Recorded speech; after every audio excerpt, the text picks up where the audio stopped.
Welcome to the deep dive. Ever wondered how we can use numbers to really understand shapes? That's coordinate geometry in a nutshell. Exactly. And today we're on a mission sort of to crack a really fundamental idea, finding the exact spot, the coordinates of a point that slices a line segment in a specific ratio. Like finding the perfect mathematical sweet spot, as you said. Yeah, think about sharing something. You want that perfect division. Precisely. And the section formula, which is our main focus today, gives us that precision for lines on a graph. So what are we digging into source-wise? We've got explanations of the formula itself, its cousin, the midpoint formula, and, importantly, lots of worked examples to see how they actually, function. Okay, cool. And the mission?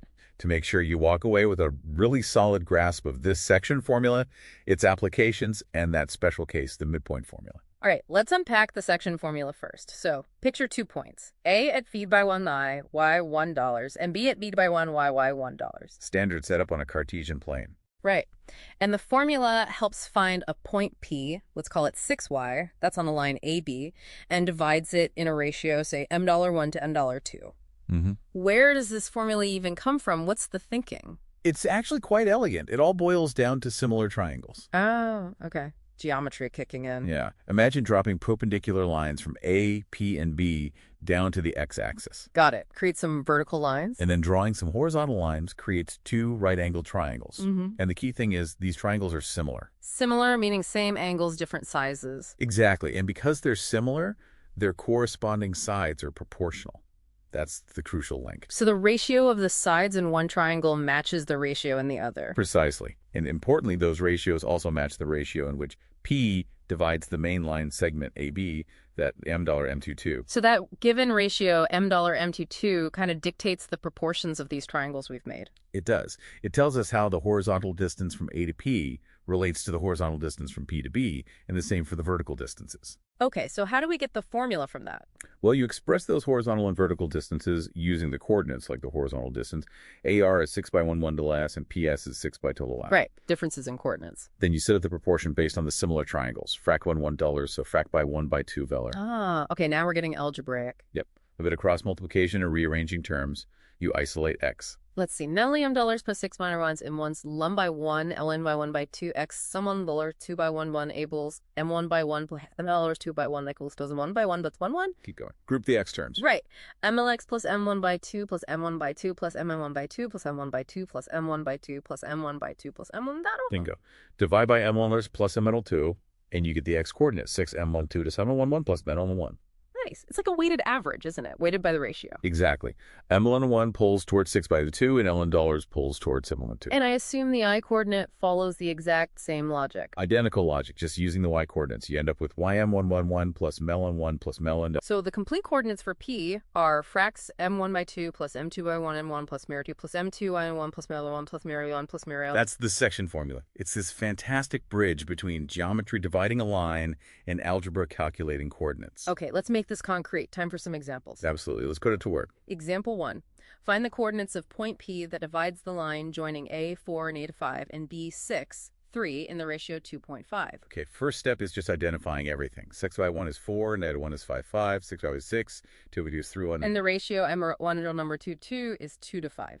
So M is $2, so Y is 555. Got it. Now we just plug these into the formula we just derived. Right. For the x coordinate, sex x by 2 times 6 plus 5 times 4, 2 plus 5. That's $12 plus $27, which is $327. Okay. And for the y coordinate, 1p times 3 plus 5 times -5, 2 plus 5, 1. Let's see. $6.25.77.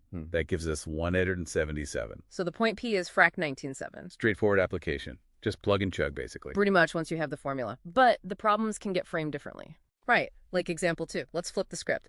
Find the ratio in which the point 5, 4 divides the line joining points 2, 1, and 7, 6. Okay, so this time we know the dividing point P, 5, 4. And we know the endpoints A, 2, 1, and B, 7, 6. So we don't know is the ratio $M$2. So how do we tackle this? Use the formula again. Yes, but this time the unknowns are $M$1 and M10.2. We can use either the x or the y part of the formula. Let's use x. Okay, so 6, m2 1 by 2 plus m2 1 plus middle 1 plus middle 2, plugging in our knowns. $5 equals frac M1 plus 7 plus meter 1 plus meter 1 plus meter R2. Now we need to solve this for the ratio $1 milli $2. Multiply both sides by M dollar plus middle 1 plus middle 1 plus middle 1 plus middle 2 on 1. Now gather the $M terms on one side and $2 on the other. Move 5 million ones over gives $2 million on the right. Move 2 million one on the right. Move $2 million 2 over gives 3 million ones on the left. So 3 million 2 equals 2 million wrong. Exactly. And now to get the ratio $N mental $200 ones, just rearrange. Divide both sides by Yondr laws and divide both sides by 2 gives M dollar milli 2 equals 3 2 2. So the ratio is 3.2. And we could double check using the EAM coordinate formula too, right? Yeah. Absolutely. Let's quickly do that. Frac M1Y2 plus M2Y M1 plus milli 2. $4 frac M1 times 6 plus min 1 plus milli 2 times 1 milli 1 plus milli. Since we found the ratio is 3.2, let's substitute an M133 and 2 N Milan, or 3 chillers and 2 kelv. $4 frac 3 times 6 plus 2 times 1 3 plus 2 plus 2 5. Which equals 4. So it checks out. The ratio is definitely 3.2. Now, you mentioned sources talking about a trick using K dollars in 1 month as the ratio. How does that work? Yes. It can sometimes simplify the algebra a bit, especially when finding the ratio itself. You just assume the ratio is K dollars in 1. So $1 if $220 is also ever other. Exactly. Then the X formula becomes 6 is frac by 2 plus 1 ml and 2 plus 1 ln by 2 is 7. Let's try that on the last example. $6 by 1111 plus 7 7. So $5 frac times 7 plus 2K plus 1. Multiply by K plus 1 1. 5 etal plus 2 2. So 5K plus 5 plus 7K plus 2 now. Rearrange. $2 K is 3.2. So K was $32. And since we assumed the ratio was K dollars, the ratio was $32. Which is the same as 3.2. That is actually a bit neater. Avoids handling mem dollar and M1 ln separately at first. It's a useful shortcut sometimes. Okay, let's try another scenario. Example 3. In what ratio is the line joining 4, 2, and 3 divided by the x-axis? And find the point of intersection. Okay, the key inside here is the x-axis itself. What do we know about any point on the x-axis? Its y-coordinate is always 0. Precisely. So the point of intersection, let's call it P, must be of the form x, 0. Got it. So we know the y-coordinate of our dividing point is 0. Let's use the K$1 ratio again. Since we know the y-coordinate of P, let's use the y part of the section formula. Frac y2 plus y1k plus 1 1. Here, $y, y1 $2, 5.45 5. So $0 frac time -5 plus 2k plus 1. For the fraction to be 0, the numerator must be 0, assuming k nec negative 1 1. So 5k plus 2 x means 5k or k or 2k 155. So the ratio K$1 is $25. Or, more simply, 2.5. The x-axis divides the segment in the ratio 2.5. Okay, that's the ratio. Now we need the coordinates of the intersection point. We know y0, we need x. Now we use the x part of the section formula with our ratio k to cross by 2 plus by 1k plus 1 to the 6 is frac by 2 plus by 1k plus 1. Let's clean that up. Numerator is $65 plus 205 equals $265. Denominator is $25 plus $55 plus $55. So 6 equals $265 all. So 6 equals cancel. 6 equals $267. Therefore, the point of intersection is frac 7 and the ratio is 2.5. Makes sense. Let's up the complexity slightly. Example 4.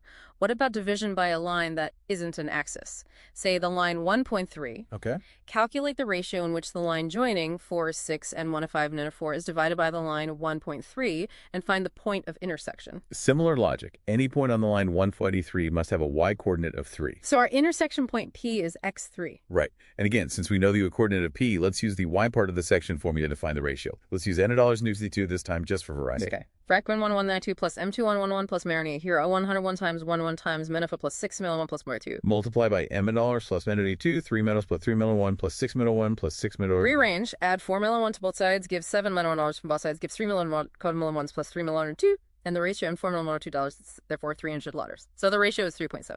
Now we find the x-coordinate using this ratio.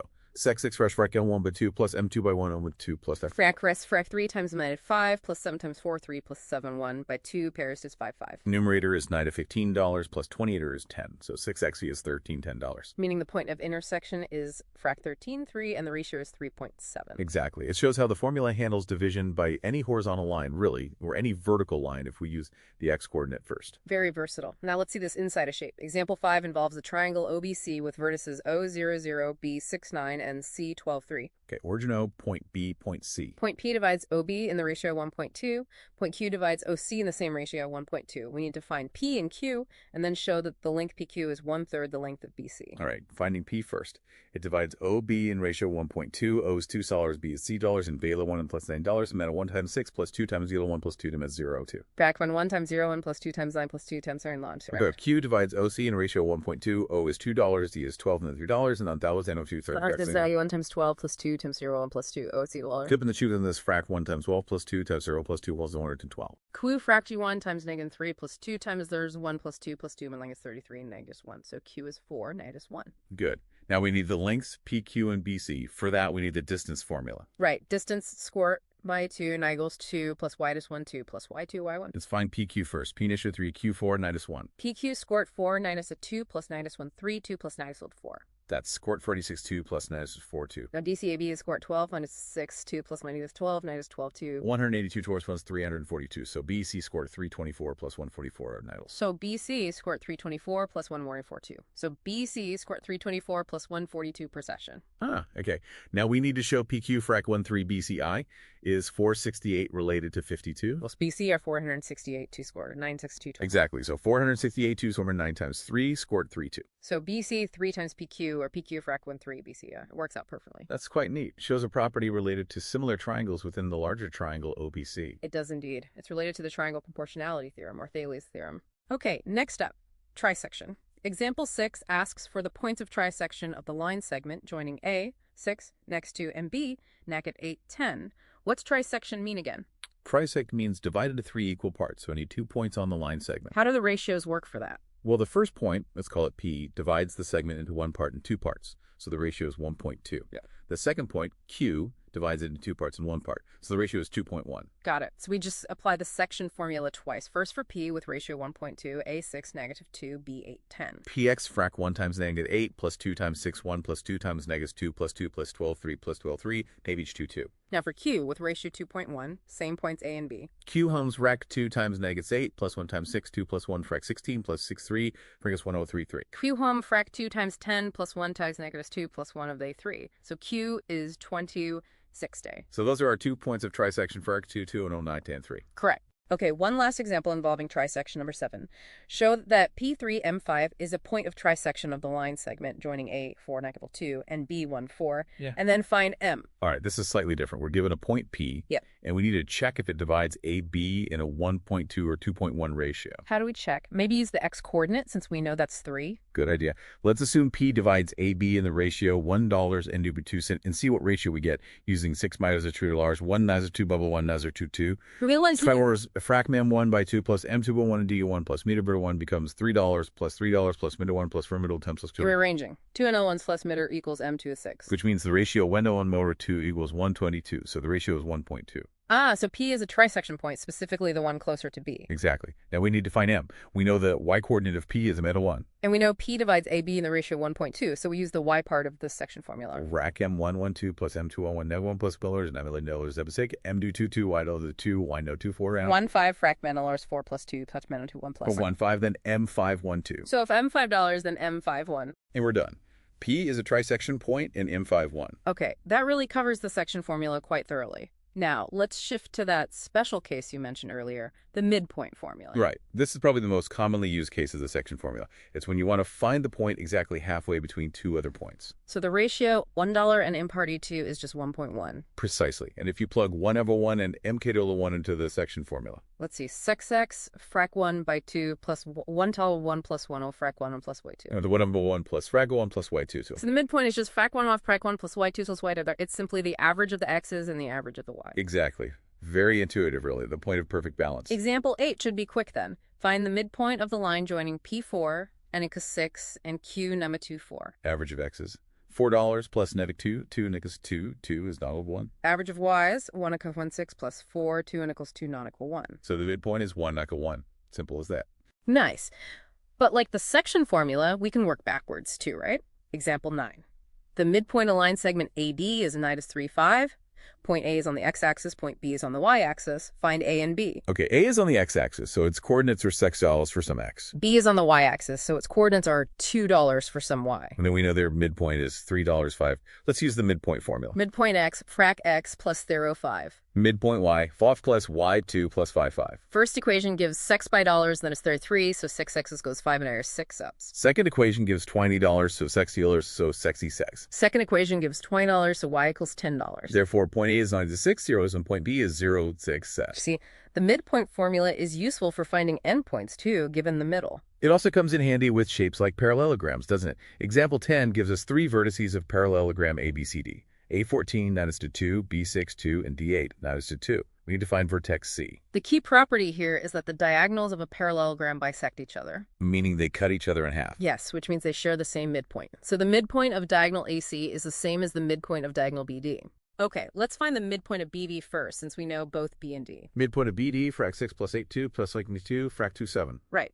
Now let the coordinates of CB, xy, the midpoint of AC is frac 14 plus x2 plus y2. And since these midpoints must be equal, we can set the x coordinates equal and the y coordinates equal. Frac 14 plus x2 plus x in doubles and frac 2 plus y2. First one, $14 plus x14, 4, so sex equals all is all. Second one, $2 plus y, so y will $2. So vertex C must be at 0, 2. Clever use of the midpoint property. It avoids needing slopes or distances, just uses that midpoint fact. Example 11 goes back to triangles, but uses midpoints differently. P212R5 is midpoint of AB, Q2L4 is midpoint of BC, R1L2 is midpoint of AC. Find the vertices A, B, and C. This requires setting up a system of equations. Let A by 1 plus by 2, y2, y2 plus y2, y3. Okay. From P being midpoint of AB, we get frax y1 plus by 2, 2, and frax c1 plus y2, 2, and frax y2, 2 plus y2, $2. From Q being midpoint of BC, frac for 2 plus by 3, 2, and frac c2 plus y3, 2, 4, 2. And from R being midpoint of AC, for by 1 plus by 3, 2, and by so 1 plus y3, 2, colada plus y3, 2. Now we have 3 equations for the x's and 3 for the y's. Let's look at the x's. 6 by dollars plus by 2 equals plus by 3 equals 43. 6 by dollars plus by 3 plus by 3 plus by 3 pomalada perfects at 2, 2. How do we solve this system? A common trick is to add all 3 equations together. Plus Okay. by $1, plus by 2, plus by 2, plus by 3, plus by 1, plus by 3, plus by 3, plus by 3, and it's 1 of 1. Okay. How does that help? Now subtract each of the original equations from this sum. For instance, so 4 by dollars plus by 2 plus by 3 plus by 3 by $1 plus by 3 minus equals 4. That leaves 6 by dollars as $332. Nice. Similarly, subtract the second equation. 7 by 1 plus by 2 plus by 3 by 2 plus by 3 by minus 1 minus 4, which gives 6 by dollars b is 5. And subtract the third. Okay. Better 1 or less plus by 2 plus by 3 by 2 plus by 3 plus by 21 that's 2, which gives 6 by dollars plus by 1. So we have the x coordinates. 6 by dollars plus 3 plus by 3 plus by 3 by 3 plus 3, 2. You do the same process for the I coordinates using their equations. Okay, let's quickly do the y's. Y dollars plus y2 plus y2 plus y3 plus y3 less $5, $8 plus y3 plus y3, 4, 3. Adding them. 2y plus 2y2 plus 2y3 plus 2y3 plus y$ plus y3 plus y3. Subtracting first eq, $3, L11, 10 is a 1. Subtracting second EQ. $1 equals 11 equals 3 3 harm. Subtracting third eq, $2 equals 7, 4. 4 equals 7, 4. So the vertices are A53, B17, and C31. A bit of work, but it gets us there. Our last midpoint example, number 12, mixes in some algebra. Midpoint of the line joining 3 meters 6 and metaphor 3n is 1, 2 meter 1. Find m and n. Okay, just apply the midpoint formula and set the results equal to the given midpoint coordinates. X coordinate, pound 3 meters plus negative 4, 2. Wouldn't it? Crack 3 meters plus 3 meters, 2 meter 1. The first equation only has m. Let's solve that first. 3 meter 4 equals 2, 2. 3 meter 5 lane 1 entry 3 2. 3 meters, so 1 others plus 3, 3. Multiply by 2 by $6 plus 3 nanners will 6 6. Subtract 6. 3 mil or so 1. So 1 is other. So we found m and 2 and $1. Perfect. So we've covered the section formula, the midpoint formula, but the sources mention one other special point in a triangle. The centroid. Ah, yes, the centroid. It's a really interesting point. It's the intersection point of the triangle's medians. And a median is a line segment from a vertex to the midpoint of the opposite side. So every triangle has 3 medians. And they all meet at this single point, the centroid. They do. And what's more, the centroid divides each median in a very specific ratio, 2.1. And always 2.1, with the longer part towards the vertex. Exactly. It's the triangle's center of mass, or balancing point, if you like. Example 13 asks us to find the centroid of triangle ABC with A23, B67, and C41. How do we use this 2.1 property? Well, we can find the midpoint of one side, say BC, let's call it D. Midpoint D dot for a 6 plus 4, 2 for a 7 plus 1, 2. Okay, now the centroid G lies on the median AD, and it divides AD in the ratio 2.1. AGGD equals 2.1.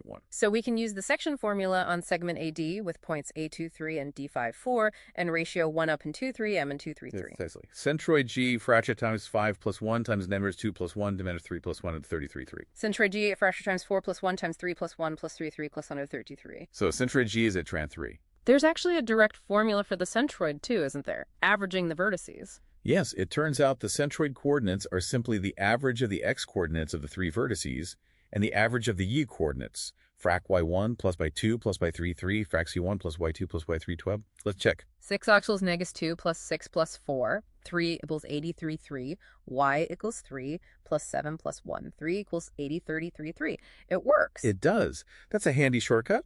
But knowing the 2.1 median property is key to understand why it works. Okay, so wrapping this deep dive up, we've really journeyed through the section formula, haven't we? We have, seeing how it lets us divide lines in any ratio. We solve for points, we solve for ratios, found intersections. Then we saw the midpoint formula emerge as that simple, elegant 1.1 case. Super useful for finding centers, missing endpoints, and properties of shapes like parallelograms. And finally, a quick look at the centroid. Another special point linked back to that idea of dividing segments and medians in a fixed ratio. These really are powerful algebraic tools for geometric problems. Absolutely. They let us be precise and efficient in analyzing shapes and positions on a plane. And for you listening in, maybe take a moment to think where else these ideas might pop up. It's not just math class problems. Right. Think about mapping, GPS. You need to find points between other points, calculate relative positions. Or computer graphics. Animators are constantly positioning things, scaling things, dividing lines and spaces is fundamental there. Even analyzing data. Finding a center point like a midpoint or centroid, or understanding how data points are distributed along a conceptual line, it relates back. So a final thought to leave you with. Where else in the world, maybe unexpectedly, do you see the principle of dividing something in a specific ratio or finding a precise center point playing a crucial role? It could be in nature, social structures, resource distribution.